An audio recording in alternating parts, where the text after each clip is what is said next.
Madame, mademoiselle, monsieur, bonjour et bienvenue dans ce magazine où nous poursuivons notre rencontre avec Marion Muller-Collard, théologienne protestante et également auteure. Marion Muller-Collard, bonjour. Je fais un petit voyage dans le temps. En 2016, aux éditions Bayard, vous avez publié un livre, L'intranquillité. Alors peut-être première question, c'est pourquoi ce livre-là? Parce qu'en fin de compte, c'était une commande qui provenait d'une maison d'édition, mais aussi dans le cadre d'une collection bien précise qui s'appelle la collection J'y crois. Et ce qui m'était demandé, c'était en quoi je crois. Ça nous a fait beaucoup rire, mon mari et moi, parce que on a essayé le doute, j'y crois. Et puis finalement, je me suis rendu compte que je crois beaucoup en la difficulté de croire et au bienfait aussi de ne pas s'engouffrer trop vite dans le croire. Et du coup, c'est comme ça que de fil en aiguille, c'est arrivé sur la question de l'intranquillité. Et c'est venu d'une remarque qui nous est souvent faite quand on est chrétien, comme si on avait choisi la vie facile, comme si être chrétien, c'était la vie facile. Et c'est marrant parce que à chaque fois, ça me laisse un peu pantoise. Je me dis, c'est marrant, je n'ai pas l'impression qu'être chrétienne me rende la vie plus facile. C'est pas comme si être chrétienne me permettait d'avoir résolu grand-chose, des enjeux de l'existence en fait. Et du coup, c'était aussi une façon de répondre à ses amis agnostiques ou athées, pour leur dire qu'en tout cas, de mon point de vue à moi, la foi n'est pas une dispense de l'intranquillité, n'est pas une quête de tranquillité, certainement pas. Et effectivement, c'est aussi une façon de peut-être réinterroger justement la fonction de la religion, qui a longtemps eu une fonction régulatrice, au risque de perdre aussi sa fonction subversive, et de ramener plutôt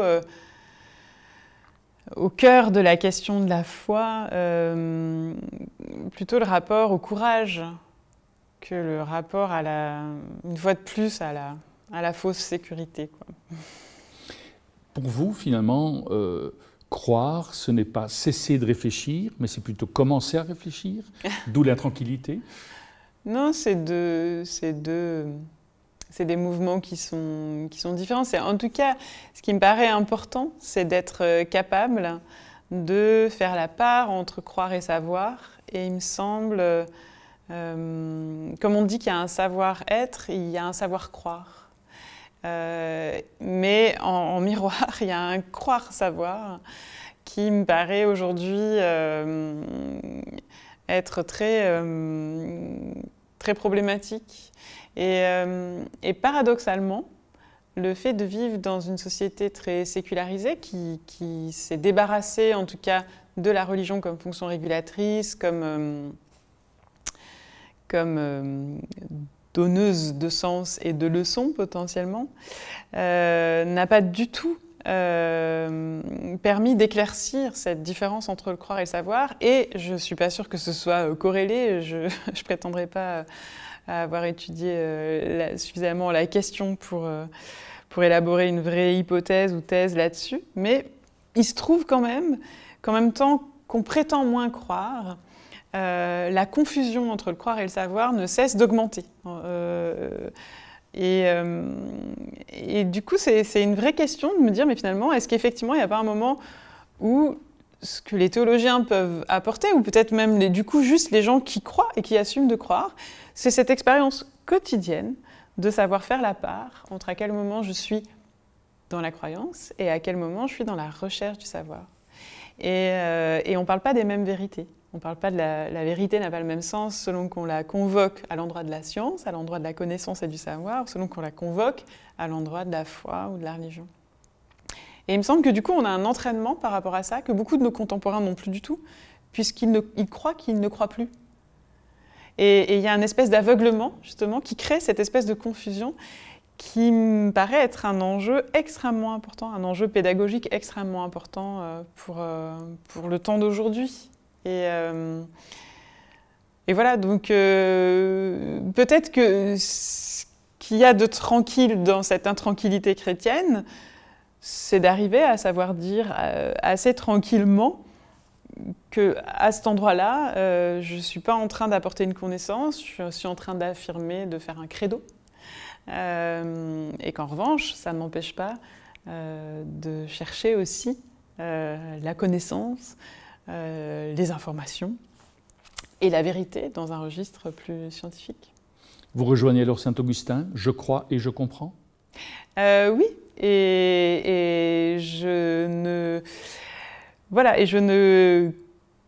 La question de la compréhension, effectivement, elle atteint des limites sur le plan de la foi. Et elle interroge beaucoup la compréhension de soi-même en tant que croyant. C'est-à-dire, pourquoi est-ce que je crois? Pourquoi est-ce que l'autre ne croit pas? Qu'est-ce qui nous différencie? Alors, on a plein de pistes pour essayer de s'approcher d'une compréhension de ça. On a la psychanalyse, notamment. On a des faits sociologiques. Mais j'aime bien cette position subtile de Ricoeur, de dire que oui, être protestant chez lui a été en fait un hasard, une contingence, qui l'a transformé en choix. Il a une formule beaucoup plus limpide et claire pour le dire, mais cette idée de recevoir quelque chose et ensuite de le faire sien, ou pas d'ailleurs, mais en tout cas de réintroduire quelque chose du choix et de le poser comme une option, comme une façon d'être au monde, qui en tout cas est la mienne, et que j'assume comme telle, mais qui évidemment n'embrasse pas le tout du possible et surtout pas le tout de la diversité humaine. Donc après, voilà, c'est pour moi aussi une attention très très particulière à porter à la question de la pluralité, qui m'est fortement inspirée par Hannah Arendt, et cette tranquillité de pouvoir dire que je ne serai jamais que moi-même, mais que c'est aussi ce qui permet du coup aux autres d'être autres, précisément. Et cette énigme qu'on reste à la fois pour soi-même, et que reste pour moi la question de la foi, chez moi, chez l'autre, même quand on croit avoir la même foi, je pense que c'est assez rare, même à l'intérieur d'une même confession, qu'on croit exactement la même chose.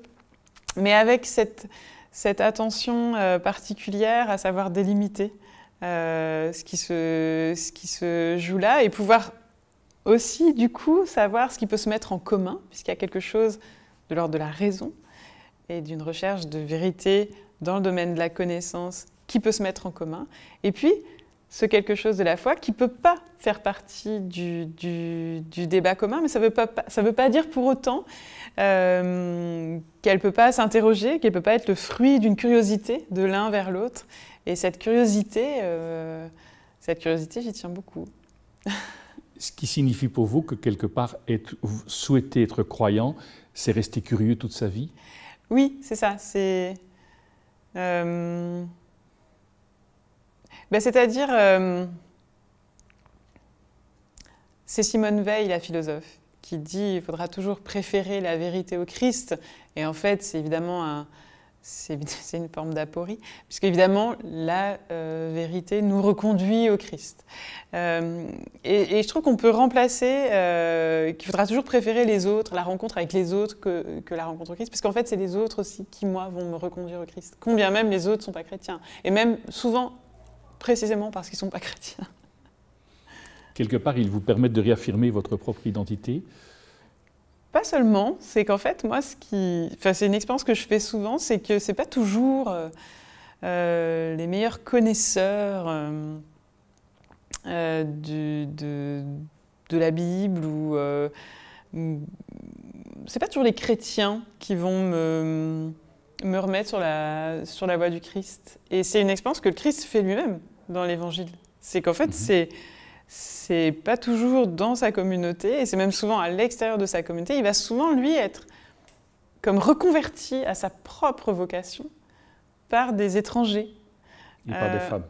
Et par des femmes, je n'osais pas le dire, mais c'est vous qui le dites. Et par une femme en particulier, oui, tout à fait, oui. cette Cananéenne, qui va le retourner comme une crêpe par rapport à la façon dont il comprend lui-même son propre message. Et ça, cette expérience-là, pour moi, elle est absolument fondamentale. Et du coup, ça fait qu'à la fois, oui, j'assume une forme de frontière. Il y a tout un jeu de frontières, d'ailleurs, dans cette rencontre avec la Cananéenne. J'assume que tout ne se partage pas, qu'on n'est pas tous d'accord sur tout, qu'on ne croit pas la même chose, qu'on peut partager nos connaissances, mais qu'il y a quelque chose qu'on ne peut pas toujours partager dans la question de la foi, mais que pour autant, ça ne veut pas dire qu'on ne peut pas se rencontrer, et ça ne veut pas dire qu'on ne peut pas s'augmenter, en fait, dans nos différences, pour éventuellement, oui, moi, ça m'est souvent arrivé d'être renvoyée dans les filets de la foi par des gens qui n'y étaient pas du tout. Et ça, je trouve ça toujours très beau. C'est une dimension poétique, une espèce une espièglerie. Moi, j'aime bien quand la vie est espiègle. Et je vous propose de conclure sur cette affirmation. Nous arrivons au terme de cette émission. Au nom de toute l'équipe qui l'a préparée, il ne me reste qu'à vous souhaiter une excellente journée. À très bientôt.